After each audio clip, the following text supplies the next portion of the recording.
Right now, the combined value of every cryptocurrency on Earth sits around $2.2 trillion. Since 2008, this market has shattered at least 4 separate times, only to pull itself back together into a larger form each time.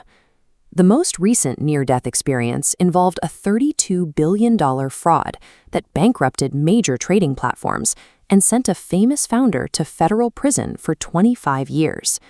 Under normal market conditions, an asset class that burns its own investors with this kind of regularity would disappear. Instead, crypto continues to grow, posing a central question of how a technology defined by such public failure continues to attract trillions of dollars. Finding that answer requires looking back to the exact moment of its birth, in the middle of a global financial collapse. In October 2008, the traditional financial system was imploding. Lehman Brothers had just collapsed, and while governments scrambled to bail out major banks, the public's confidence in financial institutions evaporated.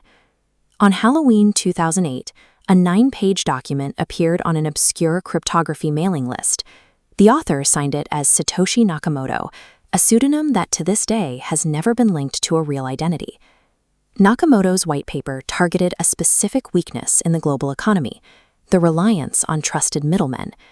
Digital money only worked if a bank sat in the middle to verify the ledger, and the 2008 crisis proved those banks could fail, freeze customer funds, or require taxpayer-funded rescues. Nakamoto proposed a radical alternative, a financial network that replaced institutional trust with pure decentralized mathematics. Nakamoto engineered cryptocurrency as a technical mechanism to render the modern banking system entirely obsolete. At its core, a blockchain is a shared public ledger of transactions. Instead of sitting on one company's server, this record is copied across thousands of independent, mutually distrustful computers around the world, known as nodes.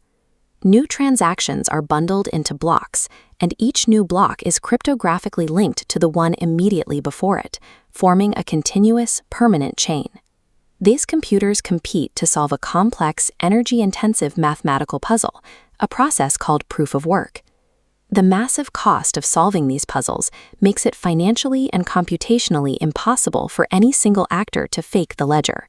Attempting to reverse a transaction would cost more in electricity and hardware than the thief could ever hope to gain. Because decentralized math guarantees the absolute truth of the record, the system no longer requires a trusted human middleman to verify a balance. Despite that breakthrough, the raw cryptographic code proved too complicated for daily use. This complexity led users back to centralized exchanges, private companies that offered to hold and manage digital money on the user's behalf. The most prominent of these was FTX, founded by Sam Bankman-Fried. By early 2022, his unregulated exchange reached a $32 billion valuation, making it one of the most trusted platforms in the industry. In November 2022, FTX collapsed in a matter of days. The company had operated like an irresponsible bank, losing billions of dollars in customer funds through undisclosed internal trades. While the platform imploded and its founder was arrested, the underlying decentralized code continued to process blocks exactly as programmed. The blockchain itself never broke. FTX collapsed because of human centralization, the specific vulnerability this technology was built to solve. Following the FTX disaster, the market did something unexpected. It recovered, eventually surging to an all-time high valuation of $4.27 trillion in October 2025. This is the seal of the Securities and Exchange Commission, the agency that officially approved spot Bitcoin ETFs in early 2024. This move allowed traditional financial giants like BlackRock and Fidelity to sell Bitcoin exposure to ordinary investors. People can now buy into crypto through a standard brokerage account, bypassing the exchanges entirely. This is the ultimate irony of the industry's survival. The underlying technology survived the chaos, but the founding ideology died. A tool engineered in 2008 to bypass the banking system is now a multi-trillion-dollar product sold by those exact same institutions.